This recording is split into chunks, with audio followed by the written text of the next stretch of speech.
Lord Brahma to be equal to or independent of the name of the Lord Vishnu. Number 3, to disobey the orders of the spiritual master. Number 4, to blaspheme the Vedic scriptures or scriptures in portions to the Vedic version. Number 5, to consider the glories of chanting Hare Krishna to be an imagination. Number 6, to give some interpretation to the holy name of the Lord. Number 7, to commit sinful activities on the strength of the holy name. Number 8, to consider the chanting of Hare Krishna as one of the auspicious ritualistic activity which are offered in the Vedas as fruitive activities in the Karma Kanda. To instruct, number 9, to instruct a faithless person about the glories of the holy name. Number 10, to not have complete faith in chanting of the holy name and to maintain material attachment even after understanding so many instructions on this matter. It is also an offense to be inattentive while chanting. Every devotee who claims to be Vaishnava must guard against these offenses in order to achieve the desired success, Krishna Prema. Hare Krishna, dear devotees. Once again, I thank everyone for joining Bhakti Sanga Japa conference call today. Now let us move to our next session, which is Srimad Bhagavatam. May I know who all have joined this morning?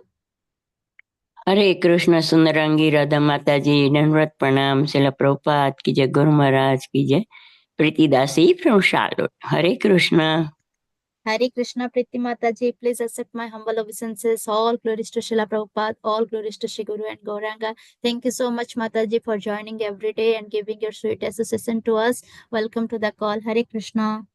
Hare Krishna Hare Krishna Sundaram Mataji, Dandvat Pranam to you and all Vaishnava.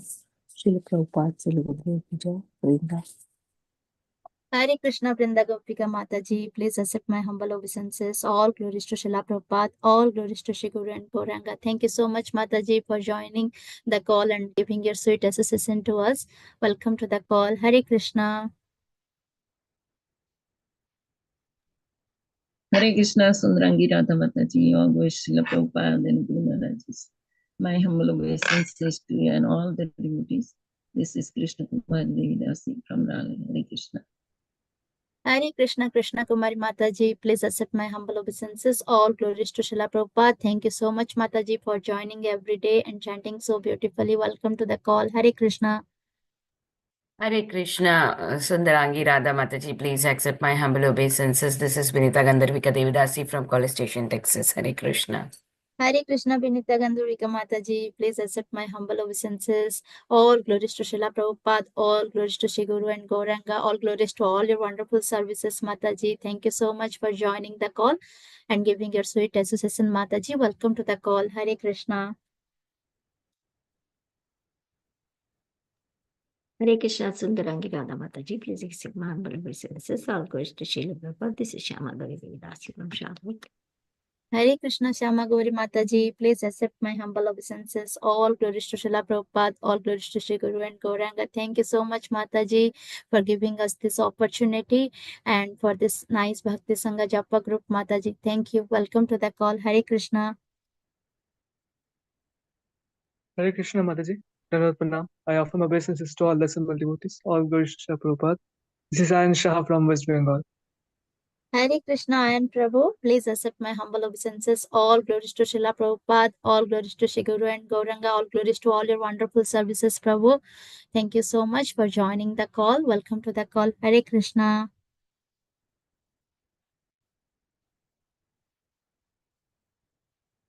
Okay, we'll start the recording, Mataji. Okay, Mataji, shall we do the introduction? Or No, we are skipping Mataji. Okay, Prabhu. Okay, thank you. Hare Krishna. Hare Krishna. Dear devotees, welcome to Bhakti Sanga Japa conference call. Today we are so fortunate to have His Grace Radha Pramod Prabhuji to enlighten us on the topic of Srimad Bhagavatam, 7th canto, 14 number chapter and sloka number 24. Hare Krishna Prabhuji, please accept my humble obeisances. All glories to Srila Prabhupada, all glories to Shri Guru and Gauranga. Thank you so much, Prabhuji, for your valuable time and association to us this morning and to enlighten us on the topic of Srimad Bhagavatam. Now I will hand over the call to you, Prabhu. Whenever ready, please take over the call. Hare Krishna. Thank you, Prabhu.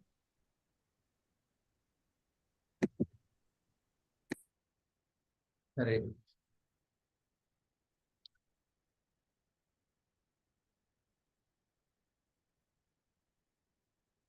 ॐ नमो भगवते वासुदेवाय। ॐ नमो भगवते वासुदेवाय। ॐ नमो भगवते वासुदेवाय। नारायणं नमस्कृत्य नरं चैव नरोत्तमं देवीं सरस्वतीं व्यासं ततो जयमुदीरये। नष्टप्रायेषु भद्रेषु नित्यं भागवत सेवया भगवतीरुत्तमश्लोके भक्तिर्भवति नैष्टिकी। Srimad Bhagavatam, Canto 7, Chapter 14, Text 24. Dayete Shreyasa Kala Nrinan Shreyo Vivardhana Kuryat Sarvatmanayiteshu Shreyo Mogham Tadayushaha. Word to word meaning. They, therefore, all these description of astronomical calculations, Shreyaha of auspiciousness, Kalaha times, Nina for human being, Shreya auspiciousness, Vivardhana increases, Kuryat one should perform, Sarva Atmana by other activities, not only the Shraddha ceremony, Eteshu, in these seasons, Shreyaha causing auspiciousness, Amogha and success, Tat of a human being, Ayushaha of the duration of life. And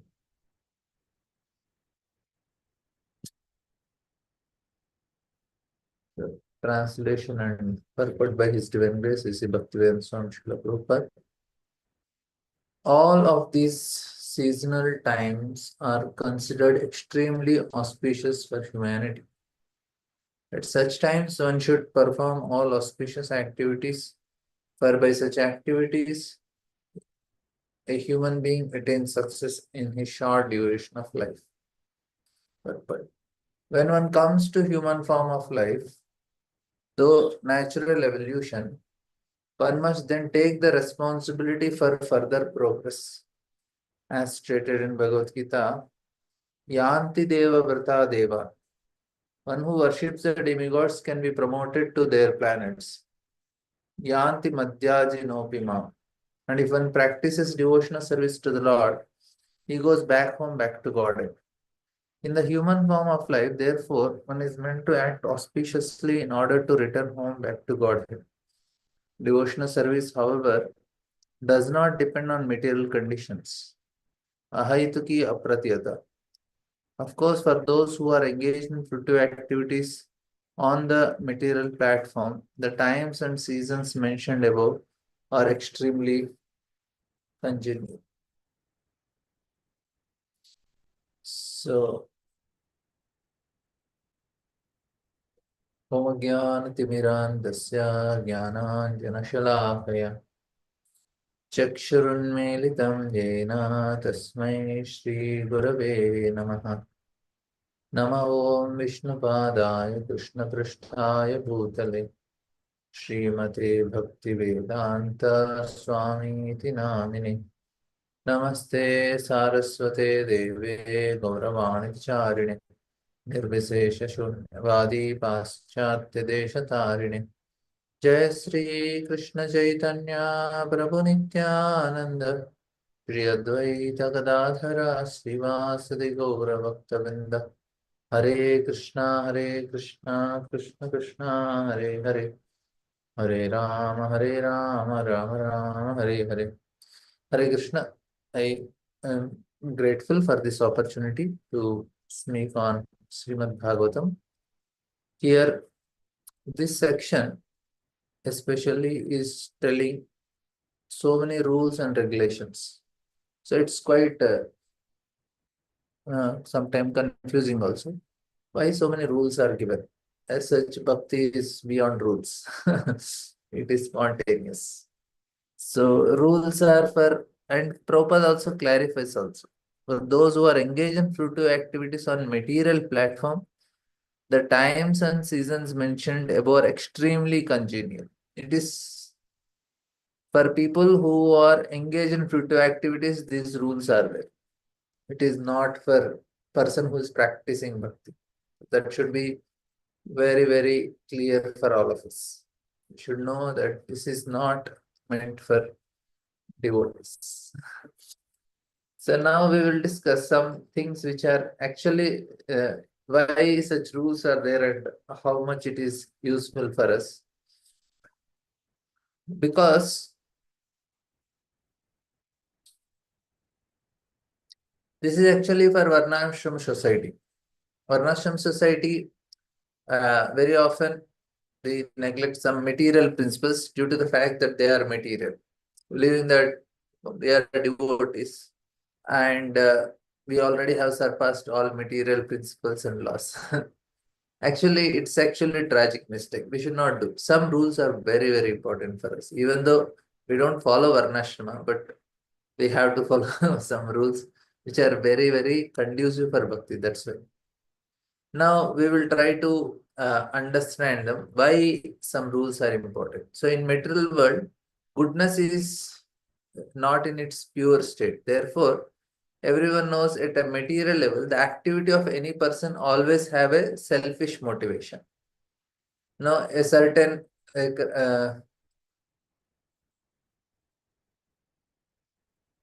here what happens is a certain share of passion and ignorance always mixed with goodness in the material world.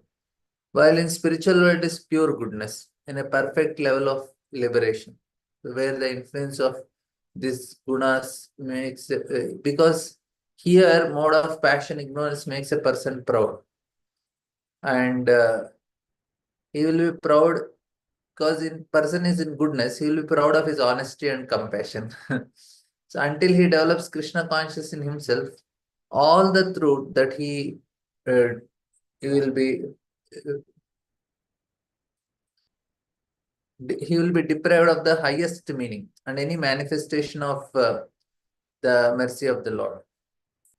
Now, the inexplorable time factor puts end to all the events in this material world. So we must always remember that our so-called truthfulness and mercy are caused by circumstances, which will not actually will be sooner or later, it will be gone. So real truth is eternal and real mercy is to bring people to the eternal truth, right?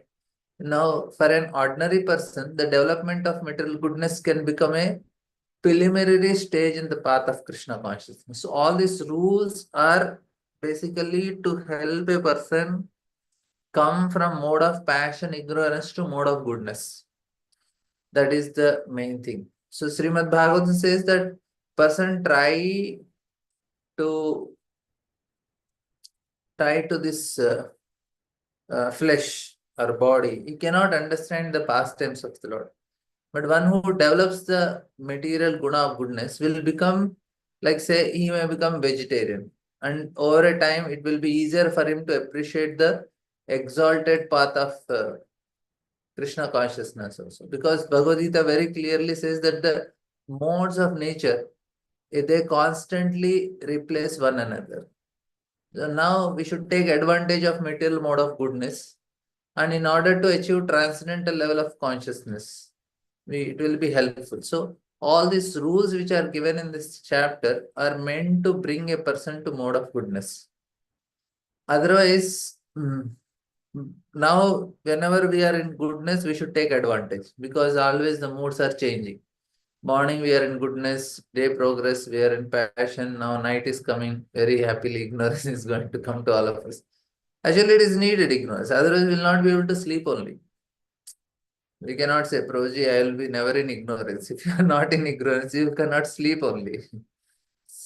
In order to sleep, we need some ignorance. In order to forget some bad happenings that happened in our life, also we need some ignorance. And we need passion to perform some activity. So we need them, but what can be done? They are actually also the cause of our entanglement in this material world. Now, Krishna very clearly tells that our path to spiritual world, that first is we believe in God, and we understand that in order to get to Krishna, we must follow certain principles. Faith in Krishna imposes certain obligations on us, and especially there are some things which we need to do. We must be doing everything which Krishna pleases, and in no case that what he does we should not do. Anukulasa sankalpa patikulasa vachana. Otherwise, this will mean that in words we declare that we believe in God, we believe in Krishna, but we don't behave like that. It is like we are. I'm sorry. We use the rhetoric of spiritual philosophy in our own interest in order to somehow violate the principles. Like we say, okay, I accept Krishna, and Krishna said, I am like, I am not this body, spirit, soul. I am not affected by any gunas of material nature. Soul does not get affected by any gunas. All these gunas are only for the mind and body only. And especially, actually, we have three levels of existence, right? One is with the body, that is gross level. One is at the level of mind, it is subtle level. And another is at the level of soul, which is spiritual level. So at the gross level, this body is made of kapha, vata, and pitta. Right? You all might have heard kapha, vata, pitta. And then mind is made of mode of goodness, passion, and ignorance. Of course, it's bad. It's also ignorance, but we can just, within that also there are categories. So what happens is, our mind is caught up. It is so much entangled, all these three gunas. And especially the two strings, good, passion and ignorance, they are very dangerous. We need to be in mode of goodness. And when we follow all these rules which are given in Varnashrama and all these things, especially to destroy mode of passion and ignorance. So that is the main purpose, why it is given to us. So we should be clear for that. But spirituality is to go beyond mode of goodness. That's why when these rules are there, when it is told for devotion, these are not needed. Needed in the sense that this is not what is there in the spiritual world, which is beyond this, beyond the mind, because beyond Sattva we have to go. That's why we can rise to the transcendental level with the help of Sattva. We'll eliminate the influence of material Sattva to come to transcendental Sattva, which is called Vishuddha Sattva, right? And this path is very simple. With the help of Sattva, we have to strengthen Sattva in our life. Increase the goodness in our life. The influence of this goodness is we get rid of passion and ignorance. And when we get rid of passion and ignorance, we are already dealing with Sattva. So now this is the problem is to figure out or how to deal with this, how to destroy this lower principles. Now, first is that when we develop faith on God, faith in God imposes on us the obligation to engage in spiritual practice. So Bhaktivinoda Thakur says that when consciousness, a real human consciousness begins to reveal the Mukulita Chetana, when we really show human qualities, we understand that there is God, and two things that happen, two categories. One is moral theist and another will be moral atheist. Both are moral people. One is theist and one is atheist. So here we are sadhakas, we have to follow some morality. We are moral theist. We'll try to distinguish. Like, no, people believe in God and they follow the rules are given. Now, like some people, they believe in God. They are good people and they tell the truth. They are very compassionate. They are very generous. They give donations and all these rules which are given in this chapter. They follow everything. And such people, interestingly, they think that at the time of death, they will see God and everything will happen to them just when they are dying, because they lived a very right life. They do not understand that material sattva should be eliminated with the help of spiritual practice. They don't do spiritual practice. They are stuck up at the level of dharma only. They have to reach to the spiritual level. Dharma, artha, kama, moksha. You are understanding? So, these rules are holding a person at the level of religiosity, dharma only. We are not religious, we are spiritual. You try to understand this important difference, religiosity and spirituality. Religiosity is meant to bring a person from mode of passion and ignorance to mode of goodness. Spirituality is to help a person transcend mode of goodness. Because this dharma or religiosity is till the level of mind only. Even though they believe in God, but they are not spiritual. They may be doing some pranayama, yoga exercises, and they are doing mindful practices, mindful living, and all these things. Still, we should know it is.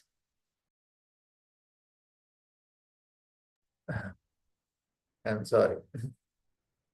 Still, it is religiosity only. It is dharma only, but not spirituality.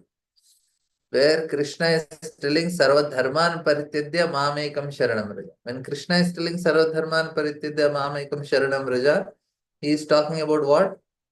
He is talking about spirituality. He is not talking about a religion. It's clear, na? He is telling that we have to transcend this stage. We are where most of the people are stuck. Just a minute, just a few seconds.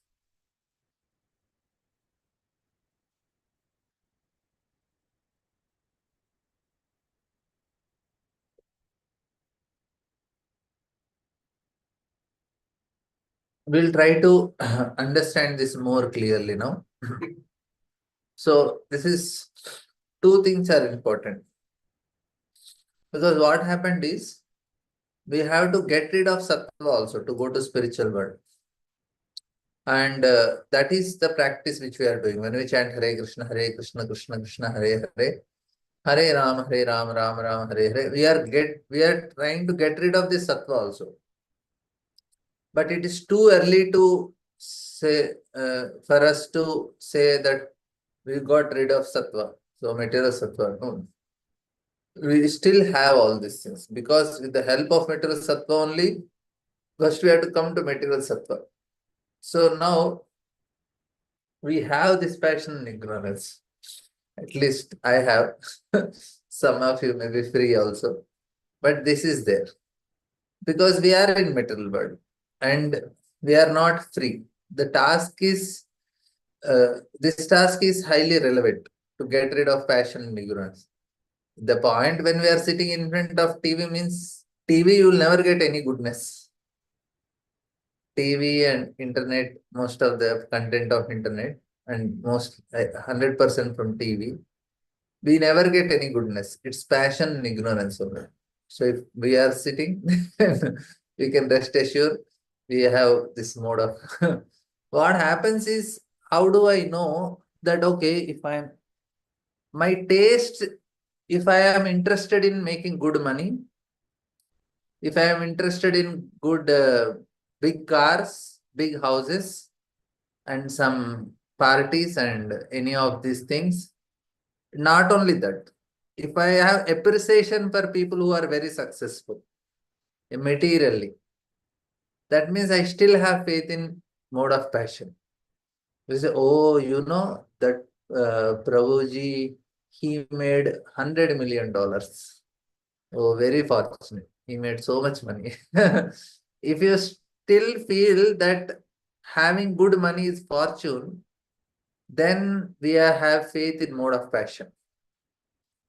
Oh, their son got into MIT, their son got into L University or some Cambridge University, and their daughter, she got into big, uh, placed in a big company, or she became a CEO of a company, or he became a CEO of a company.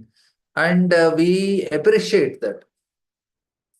That means we are appreciating mode of passion, because that is success in passion. Whereas success in goodness is different. We'll come to that point also. So now it is important, because we are in society of people who, we have to live in a society of people who appreciate the values of sattva, because we do not realize that to what extent we depend on the association of the people around whom we are communicating, to what extent we observe the value of people with whom we are communicating, to what extent other people affect our mind. Like the gunas consist of, they're very settled. This is now what happens is, the task of our main task in the society of people who believes firstly in God and secondly in material sattva is actually very important. Like Prabhupada says in Bhagavad Gita, many important things related to mode of goodness also. He says that modern society, people appreciate and elevate people in accordance to the standard of passion. Because modern culture in which we live is the culture of guna and passion. So modern society is based on foundation of passion. Therefore, the so-called successful people whom they appreciate large cars, large apartments, large houses, and large and greater success with number of followers, how many followers we have in our Instagram. And when we communicate in the society of such people, freely or involuntarily, we adopt that value systems in us, and we become infected by this system of values in accordance to the guna of passion. And we look at other devotees and think, oh, success or unsuccessful based on passion consideration. But whereas the measurement is actually, the criteria should be different. Because in Varnashrama, the culture which is spread, the Vedic culture society, is a society that also measures, which also has completely clear criteria for what is good, what is bad, what is success, what is unsuccessful. But the criteria is based on mode of goodness. And in accordance with Sattva for far from any success, which according to present standard is Rajoguna, most of the people are successful from the point of view of Rajoguna only now. But Sattva, the success in Sattva is if you are able to do your duties properly, you are considered success, not the result. In passion, we look at the results. In goodness, we don't look at the results for success. Like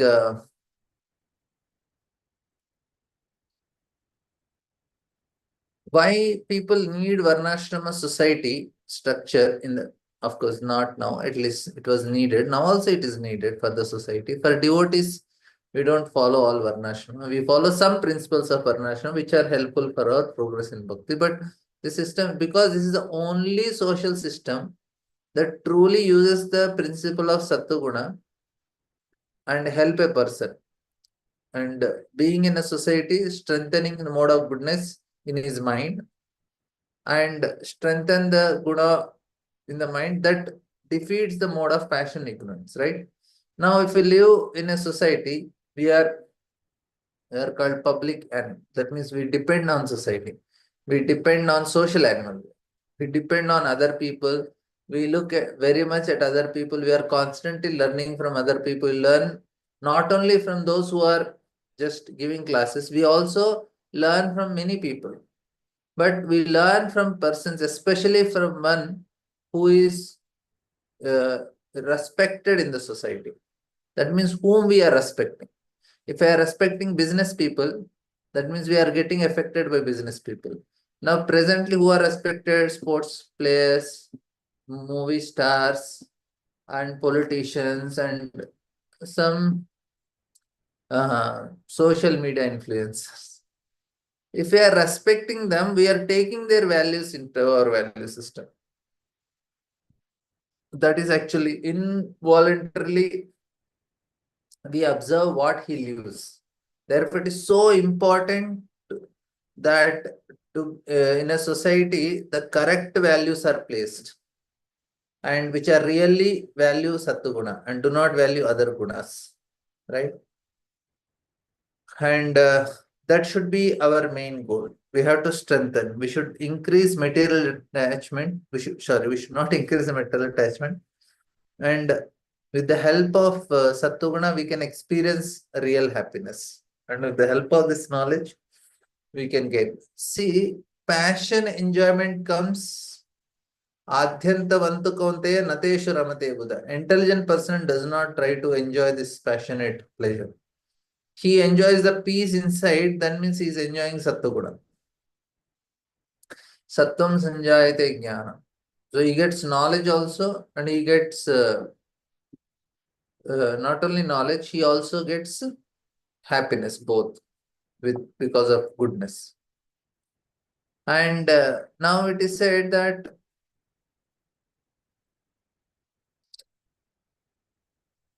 we'll try to understand a little more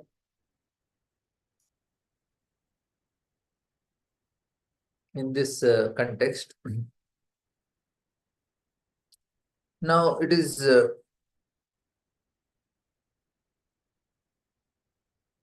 the principles of sattva, what are in ordinary society, is called morality. Now this point also very important, try to understand. Morality in ordinary society is suitable for 2 point of views, because there are people who do not believe in God but believe in morality. Now they do not think that there is God, there is consciousness, because for them their consciousness did not expand enough to accommodate the concept of God. But they understand that in order to live together, in order to be happy, in order to get into the not to get into hell completely, in order for a society to more or less to be happy, what they do are less sensible. They feel that we have to follow some moral values. And in accordance with him, the main principles of morality, the golden rule of morality is, do not do what you do not want them to do to you. What is the golden rule? Do not do what you don't want them to do to you. That's all. That is, if you do not interfere with other one way or another person, then they will not also interfere with me. And to enjoy the small area of influence that I have conquered, and in this little world, I can become happy because nobody will disturb. I will not disturb anyone. This will be happy in they're happy in their funds, and they say we will respect each other. I have my boundary. I will not interfere in your thing. You don't interfere in me. We will be very happy. We have our own fence. We'll just we will not encroach on each other, and we'll be happy. Now this means that in principle, if I do not bother anyone, I will do my drinking alcohol, little bit I'll take alcohol. What's wrong with that? Like I can do some small things, and the main thing is I do not interfere with you. So you don't bother me. So this approach to morality is very common nowadays. All West, this is actually what is the standard they follow. And in this case, the principles of morality becomes a completely relative category. So the problem starts here. If you don't accept God and you only accept morality, then morality is only what? It's only a relative concept. Because I think this is good, he thinks this is good, and whole society comes and they changes the rule also. Like I gave this example many times, like abortion was considered immoral in 1980s. But after that, in 90s and all, it became, in 60s it was immoral, 80s it became moral.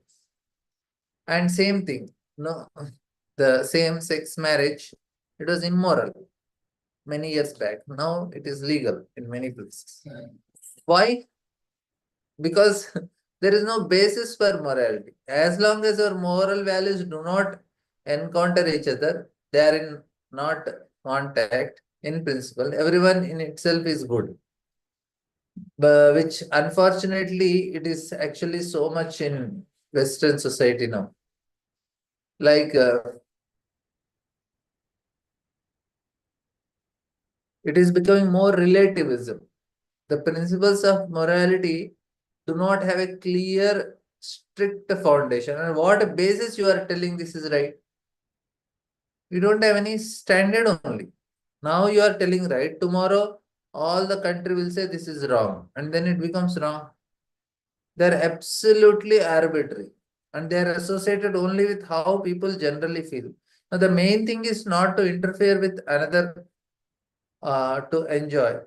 That's all. And this is very dangerous philosophy because having rejected God and making morality relative, people in general, in essence, they discover the path to degradation. Like there is some society where it is customary to eat their grandfather, some American custom.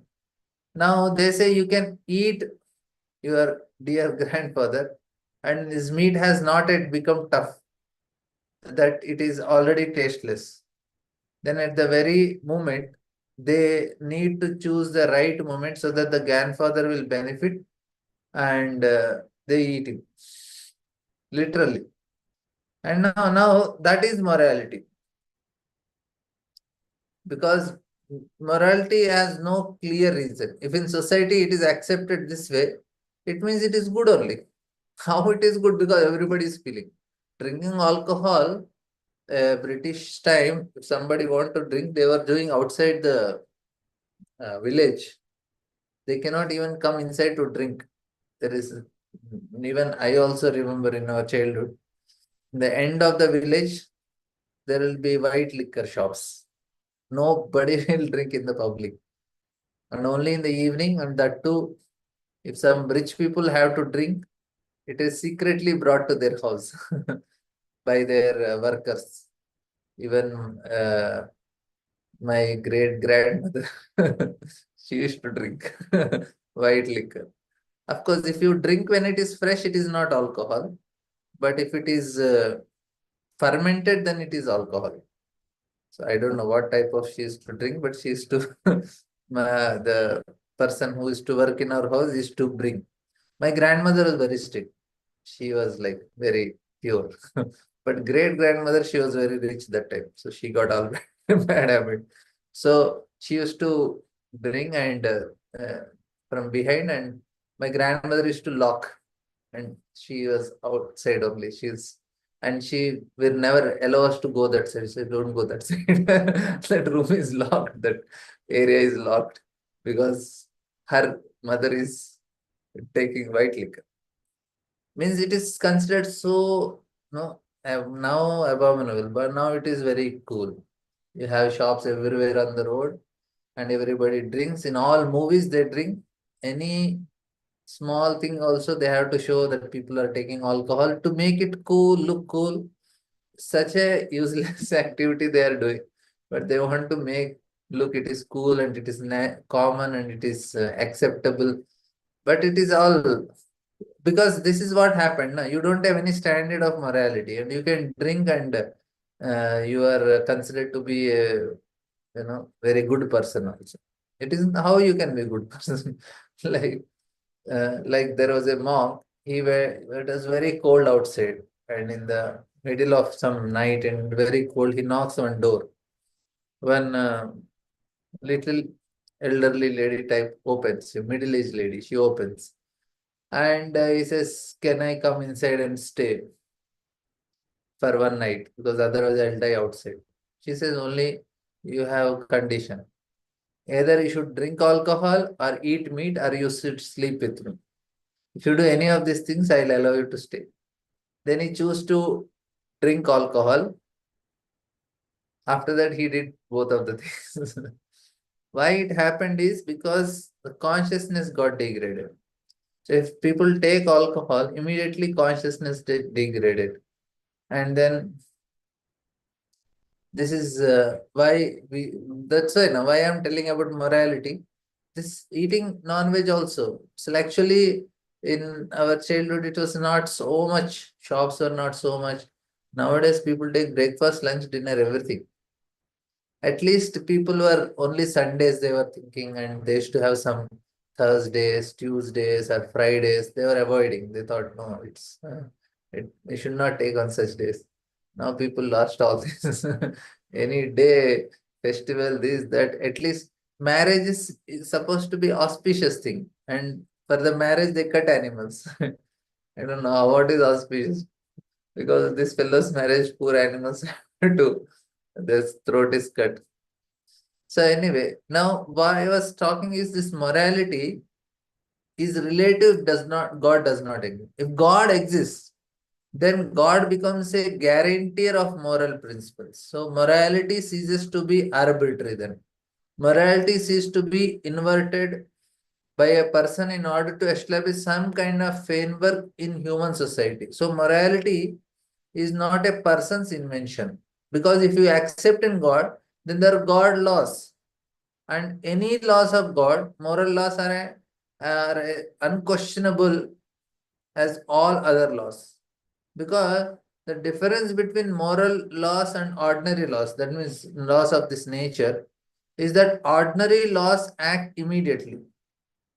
Like say, if we decide that, okay, now I'm chanting Hare Krishna, now I'm become absolutely transcendental. No laws will apply on me. And let me check it. So let me go to the 10th floor, climb this building and jump from the 10th floor. Then immediately the physical laws, the law of gravity will immediately apply. And because we have not yet become transcendental, therefore the results will be sad. Instead of elevating ourselves to prema bhakti, we'll reach to the level of ground. So the physical law seems to act immediately. But the laws of morality also act, and also act not less indisputably.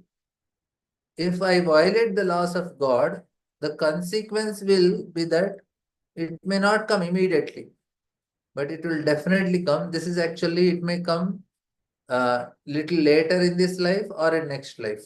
So this we actually call as law of karma also. So we still have to pay it.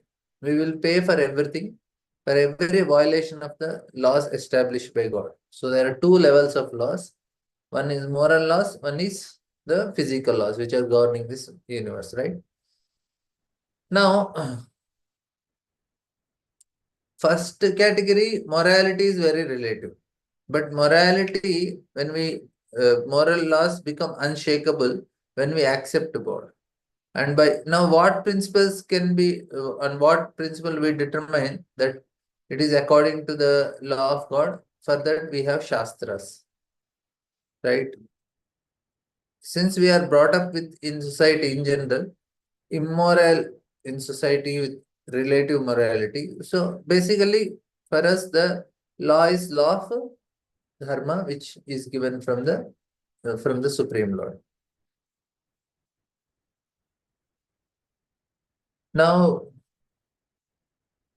what happens is when a person from the beginning, if he is following all this dharma, he develops uh, that inner mode of goodness, especially moral values, and he will come out of mode of passion and ignorance. Now, what happens is if we follow these rules, some interesting things are explained in the Yoga Shastra by Patanjali Muni. He says that what mystical perfection, yogic perfections one can achieve following different principles. He says that with the help of some meditation, we can achieve the ability to elevate. We can rise into the air. And we can see also many yogis and such videos also you might have seen. People are elevated into the air. aviate. And with the help of aparigraha is that when we do not steal anything from others, we do not attempt on somebody like trying to take others' property. We can see our own lives, not only remember the previous lives we can remember. And there are also other certain, just by not even getting a thought on others' property, we can understand our previous life. And there are mystical perfection when practices very pure in terms of clean. He keeps his room very clean, clothes very clean, strictly follow all cleanliness. Then every day, what happens? He also attains some siddhi. What is that siddhi? This siddhi is called disgust. That means even little slight amount of anything that makes us impure, immediately we become sensitive. We know, okay, this is not good for me. He will be able to do it. So initially, the mystic quality of consciousness means that everything that carries the imprint of guna of passion and ignorance. So initially, a person has a rejection for this. So he does not need to inspire himself that he does not need it, like this good passion. But slowly, he feels very much disgusted with this. And then he will not violate any of the moral principles because he developed this unshakable inner instinct. Right. Now, from the point of view of relative morality, the principle by which it can be judged, it is moral or immoral, is simply whether I am interfering with someone else or not interfering. So that is based on morality. But according to morality, when they are depend on Krishna, it is based on Shastra, and these are called Dharma Shastras. Like great sages who know the truth, which they have understood, and they understood what can be done, what cannot be done. And then anytime we get any doubt, we just have to refer the Shastras and go according to Shastra. It's not my personal opinion. It is actually the instruction given by Lord. Why he is giving? To bring us to mode of goodness. So like in this sloka, it is told all these instructions are to help us to bring to mode of goodness. Now, Bhaktivinoda Thakur, he interestingly in Chaitanya Shikshamrita explains the 5 levels of consciousness. You might have heard also. And he says plants have consciousness, but it is not very grown up. Animals have consciousness, but this consciousness is also hidden. The first plants, then animals. Then the consciousness of then the consciousness of animals is limited. Now, if you go further, then we will understand that the consciousness of a person who is explained, his consciousness grows further and further. And then comes the Mukalita Chetana, is existence. So this consciousness of human, but one is they are completely very gross materialistic people. Then there are people who are moral but they are atheistic. Then the people with morality but theistic, like that.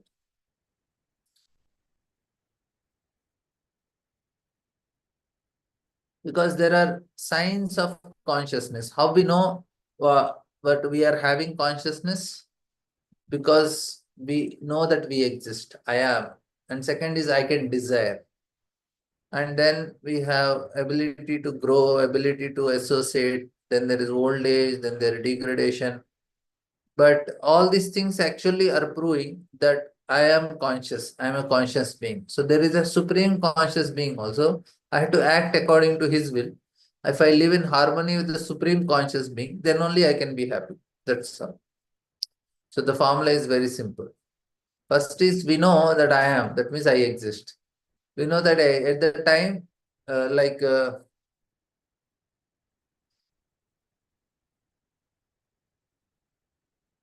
the sign of consciousness. Second is that there is something around me. I know that we are, but there is a world around, there is this nice room is there, and so many things are there. So this is the second level of consciousness, that I recognize the existence of things around me.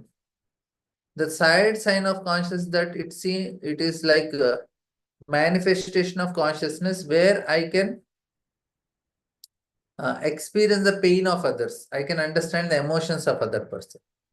That is the next level. So first is I exist, like very dull animals, plants. Then there are animals who knows others also exist. And then humans, they not only just exist, they understand the pain of other person and pleasure of other person, and he acts accordingly, like that. So the important thing is consciousness manifests itself subjectively. Consciousness is manifested in what we see. So this is also a subjective manifestation of consciousness. So we are aware of something outside ourselves and we are aware of ourselves. So there is an objective manifestation of consciousness. We can see that other people also have consciousness. So this is a very important understanding. Like plants have consciousness, but their plants have consciousness is just reflection. Like at the window, if your sunlight is coming and you keep the plant at the inside the room,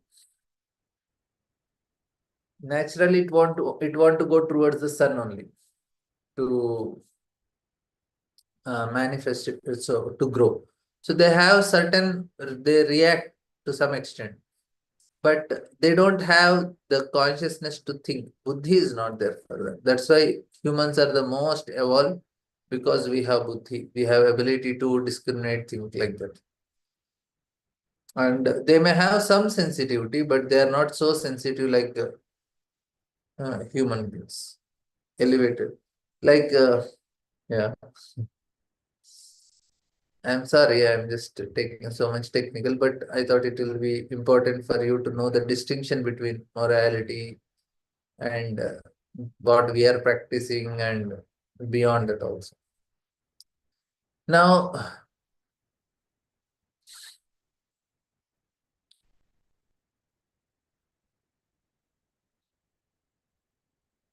we will, why I am discussing all these things, because this dharma is there. We should know why dharma. I told you dharma is for what? To bring us above mode of goodness and passion, to bring us to sattva.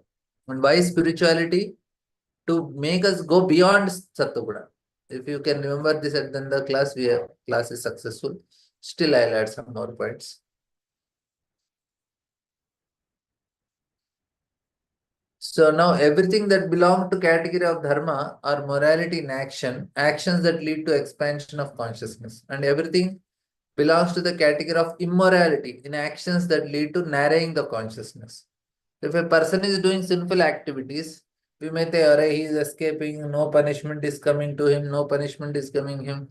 No, the punishment is already there. And what is the punishment? The punishment is his consciousness is getting degraded. And because of what happens, he will remain unhappy. He cannot be happy with a lower consciousness. That is not possible. Happiness is proportionate to higher consciousness. That's why sages and rishis, they have highest amount of consciousness. That's why they are very happy people. Just a minute.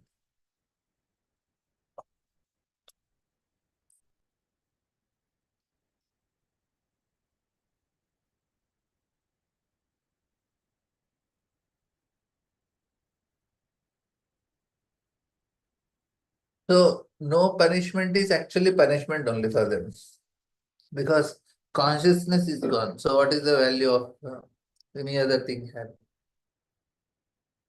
Because if I commit any action that ultimately leads to narrowing of my consciousness, I cannot cause any harm to these actions. But still, the fact of my narrowing consciousness will indirectly, by the reason of from the harm that I will do to another person. Say, for example, like if a person is taking drugs, now any psychedelical substances, it narrows the consciousness. He is collapsing, and slowly, what happens? No? It inevitably makes a person violent. First, he will hurt himself, and then he will give pain to others. And because consciousness got collapsed, that's why. So that is the greatest danger what happens. And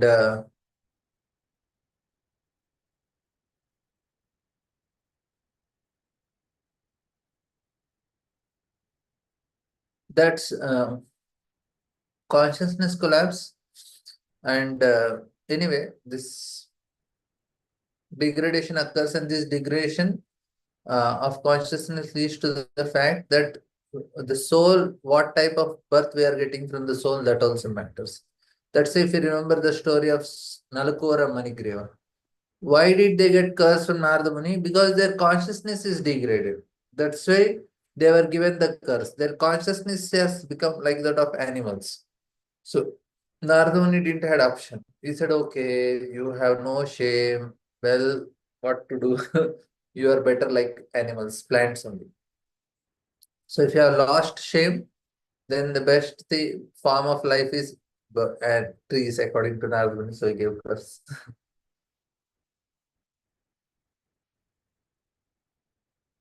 Now we have to know any act related to adharma, which is, or any act that is prohibited in Dharma Shastras, which is prohibited or condemned in a society built according to the principles of goodness, it leads to the fact that we become less sensitive also. One is our consciousness is degraded, we are becoming less sensitive. Everything will collapse, and at the same time, in the end, we ourselves become unhappy. And since we become unhappy, we bring a misfortune to others also. Now, if I am staying in a house, if I am unhappy, indirectly I am causing that unhappiness to whole family only. Who want to stay with an unhappy person? You tell me. If I am so unhappy in the house, it automatically affects. They are all sitting in the table to have a lunch or dinner, and I am very unhappily eating. Others, even though they want to enjoy it, is not possible. That is the reason Krishna don't allow us in spiritual world. We are very unhappy people. We lack knowledge, and because lack of knowledge, we remain unhappy. And because of this unhappiness, he don't allow us to spiritual knowledge. He says first to become happy. So that's what Prahlad Maharaj says. He wanted Swasthasya Vishwasya Kalah Prasidata. He says that he is very happy. He wants to share happiness with others.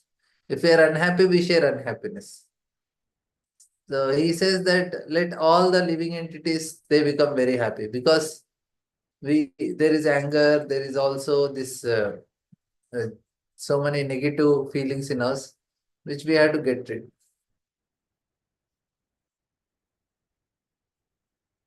So now we'll understand very important principle that normal person try to follow dharma, realize that at any act in this category will eventually make him happy and help others also happy. Therefore, Krishna like all such actions, because God likes people who make others happy, who themselves are happy. So nobody wants actually an unfortunate person to be with him. Even God also don't want this unhappy, unfortunate people.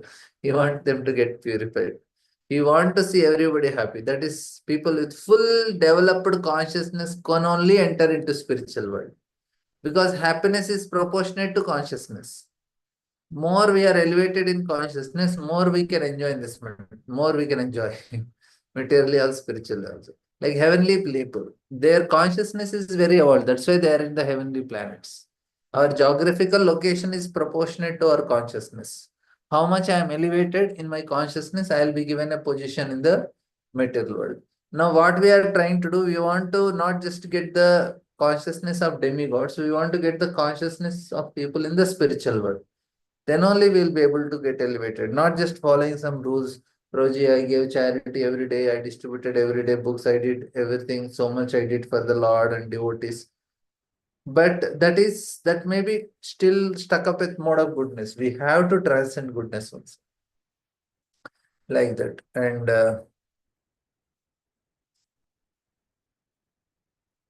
now, important thing is, how can we distinguish a person of an expanding consciousness from a person who with a uh, contrasting consciousness? So the very important criteria, there are many criteria that we can list many criteria according to different devotees. There can be different. One is what type of consciousness. Some may say it is because of the ideas or whatever I am having.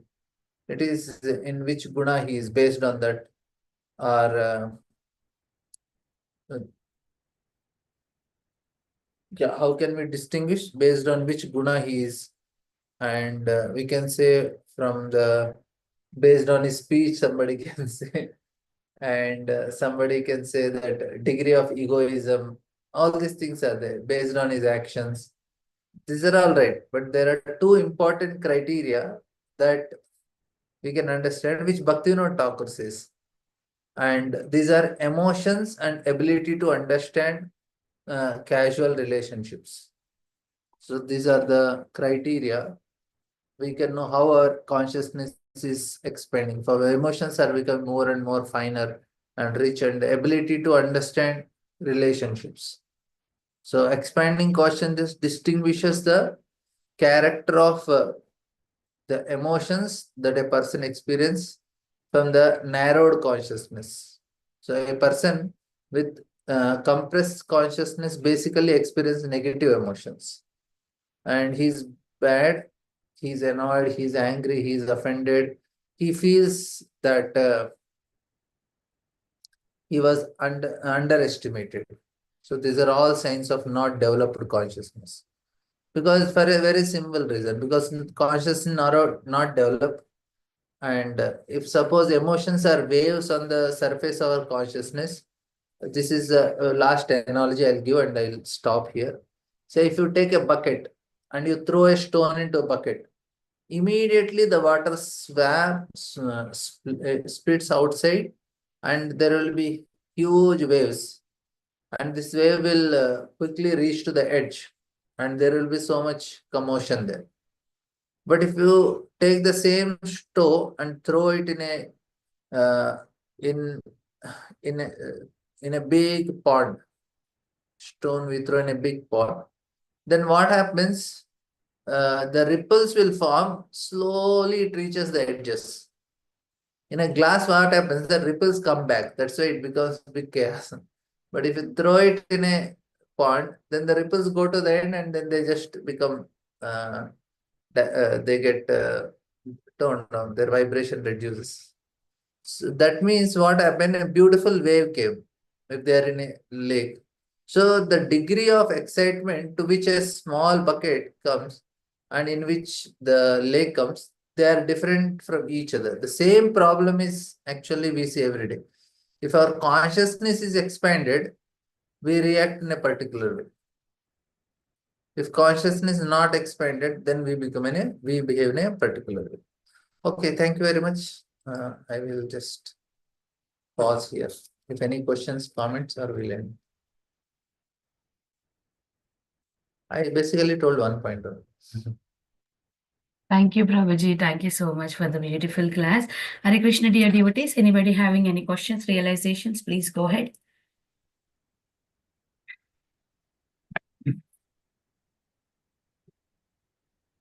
Okay. Hemangi Gopeshwari Mataji, please go ahead, Mataji, with your question. Hare Krishna Mataji, thank you for giving me the opportunity. Hare Krishna Prabhuji, thank you for the beautiful class. I missed part of it, so I apologize for that.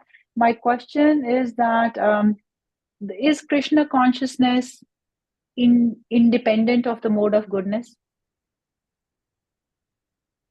Yes, yes. It is independent of mode of goodness, but we are in mode of goodness, passion, and ignorance.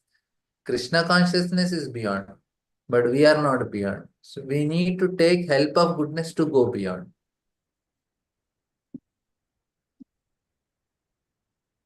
Clear? So what would be the difference, Prabhuji, at that point when we are going beyond?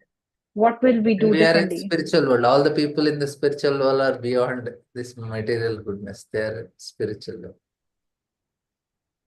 We end up in spiritual world. See, basically what happens now in goodness, I told, in goodness, now there is a pride of being righteous. I am very right person. So there is still some pride. There is some ego. So even these are not there when we come to real goodness, means Shuddha Sattva. So we will be free from even these conditionings of goodness also. Like you may, like Yudhishthir Maharaj, of course it's just Leela, but Yudhishthir was very, for him it became difficult to say lie.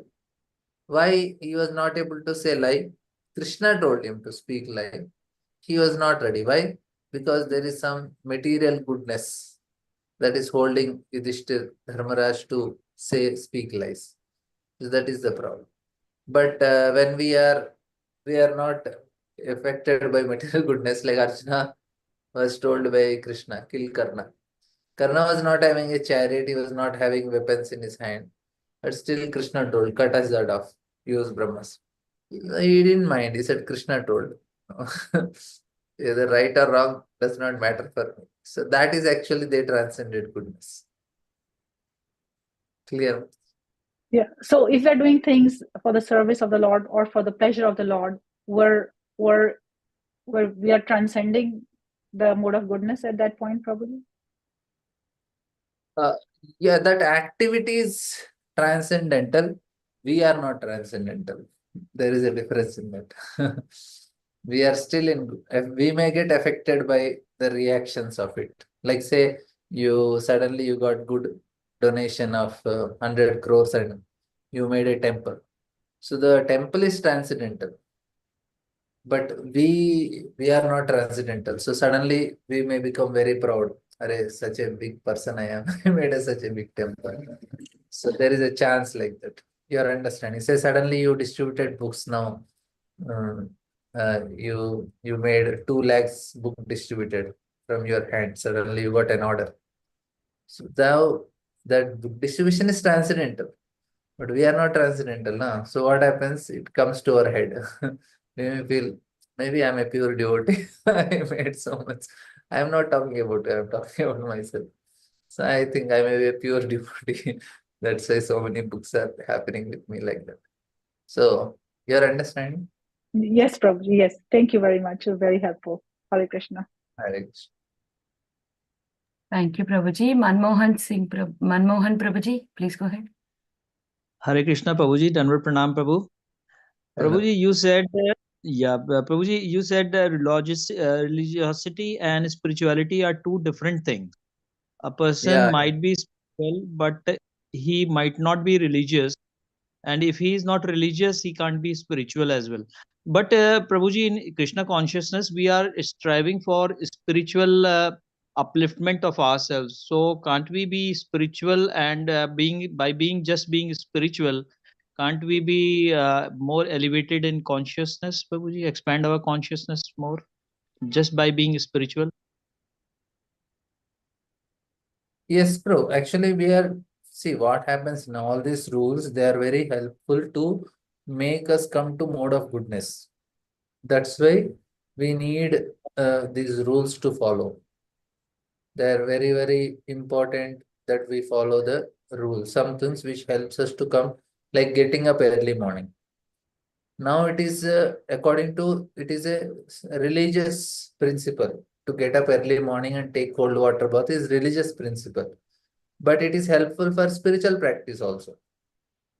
So many of the rules which are religious rules which are helpful for spiritual practice. So we take all the rules from there. So being spiritual means you are already religious.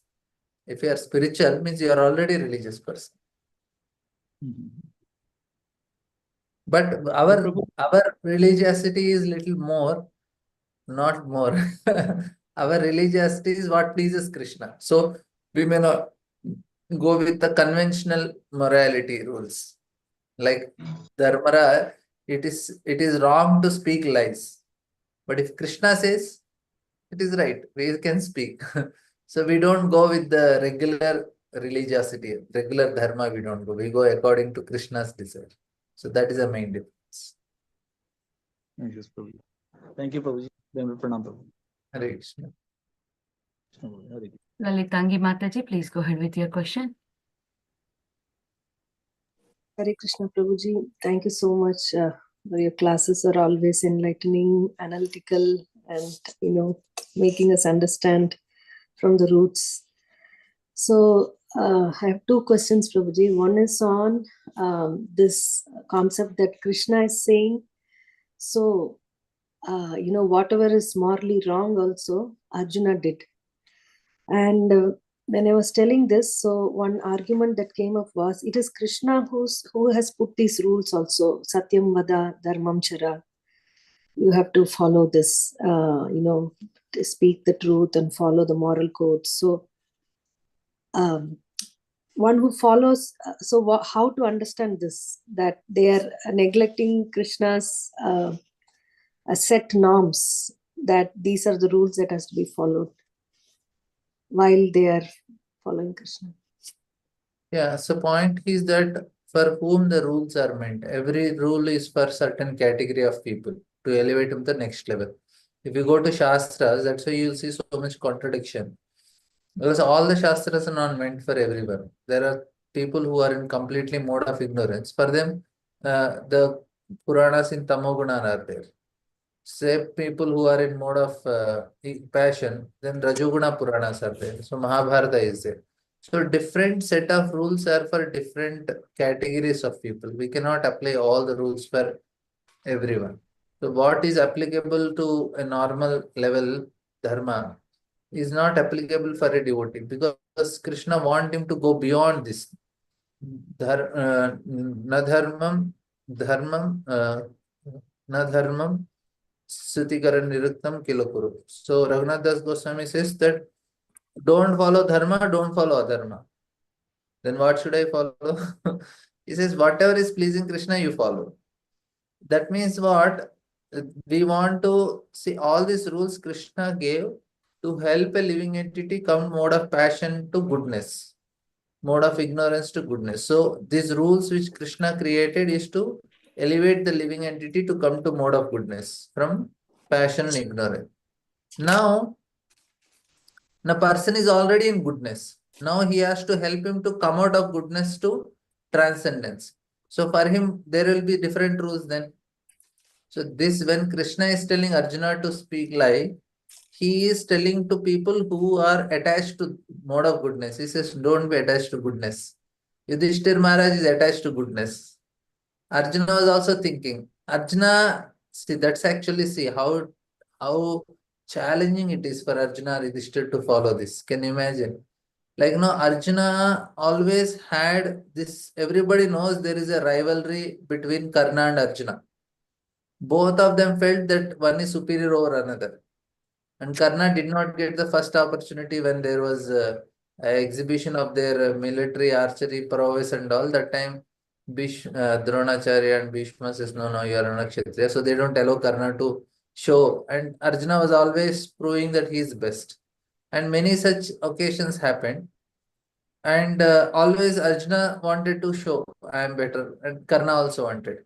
Now, when it came to the crucial moment, when they were having confrontation with each other, and by misfortune, whatever Karna did, his mistakes, the chariot wheel went into the earth, and then he just have to, because the Shalya said, I will not get down and do it. It's generally the duty of a charioteer to do. But he said, no, I will not do. So Karna has to get down, keep his weapons, and started picking up. Now, if Arjuna, for him, the important thing is he should defeat Karna properly so that he can show to the world that I am better. Now, Krishna is telling Arjuna, now you kill. He don't have chariot, he don't have weapon. Even if I kill now, still there will be some people who say, okay, Karna did not get a fair opportunity. That's why Arjuna proved to be better. But Arjuna want to, it was like main thing for him in the battle, to prove in front of everyone that it is Karna. But Krishna did not allow that. He said, no way. You have to kill him now only. Arjuna was telling, but Krishna, you don't have weapon, you don't have this. And Karna also tells to Arjuna, what are you doing now? You are telling you are a great warrior. And what is your dharma? You are killing when I am not having a chariot, I am not having a weapon, I am just on the ground. If you can kill like this, what is your dharma? And then, of course, Krishna gives a good, befitting reply. But the point here is that is such a big sacrifice for Arjuna to do that. And same thing with Yudhishthir. Krishna could have orchestrated some other arrangement to kill Dronacharya. But he wanted Yudhishthir to speak lies. Whole life he didn't speak lies. Can you imagine? Whole life you never spoke lies, and then you have to speak a lie. So such a big, heavy thing for why Krishna want to show this is actually what is the price you have to pay to achieve me. If you want to achieve Krishna, the price we have to pay is you have to come out of that attachment to your righteousness. Then only you will come. So Krishna is teaching a different lesson only. This is to make us go from goodness to transcendence. All the rules which Krishna kept is to bring person from passion and ignorance to goodness. But when Krishna is making them do these things, he is elevating them from goodness to transcendence, which is beyond mundane morality, like that. Very, very Clear? nice. Yeah, very, very clear. Thank you so much, Prabhuji. Another question is about the value system that you were talking about in the present society. It is true, and sometimes it's overwhelming for us. What can we do about it? Our percentage of devotees who are following a different value system is very, very, insignificant when compared to the majority of like 99.999%. So can we at all do anything about this? We have to save ourselves along with us. Maybe 10-20 people we save. That is successful. We cannot do anything. Because we are like militants in this age. Because this age is of Kali and we are outsiders. So everything, whatever Kali wants only will happen. So we are like actually outsiders in one way. Kali is the main party, main ruling is actually of Kali. We are the outsiders. So the point here is we cannot do much, but we can save the people whom we are able to influence that much only. Even Prabhupada, the Acharyas and all, they also preached, but even though they did big, but that big is also very small only because Right. the population is like. So we cannot do much because it is Kali Yuga. We have to just save ourselves and whomever possible. Like, so we give lectures. How much content we can produce? We are very small number. How much Maya produces every day? Hundreds of movies are released, hundreds of videos are released, hundreds of songs. So much passion is bombarded into society. So how much we can do? Thank you, Prabhu. Thank you so much. We are fortunate to be in that small percentage listening to you now, Bhagavatam. So we're very grateful for your association. Thank you, Prabhu. Hare Krishna. Thank you, Prabhuji, for the beautiful class and nice question and answer session. You always clear the question very nicely with a simple way of understanding, Prabhuji. Thank you so much. Hare Krishna, dear devotees, any more last questions anybody has? Any realizations? Okay, if there are no more questions or no more realizations, we can end the call here. I would like to offer my obeisances to you and all the Vaishnavas assembled on the call. Vancha kalpatarubhyasya kripa sindhubhyevacha patitanam pavanebhyo Vaishnavebhyo namo namaha. Nantakoti Vaishnav Vrinda ki jai, Srila Prabhupada ki jai. His Grace Radha Pramod Prabhuji ki jai. आज के Thank host you, Prabhuji, for the beautiful class. Thank you, dear devotees, for joining for today's Srimad Bhagavatam class. We'll meet tomorrow. Hare Krishna.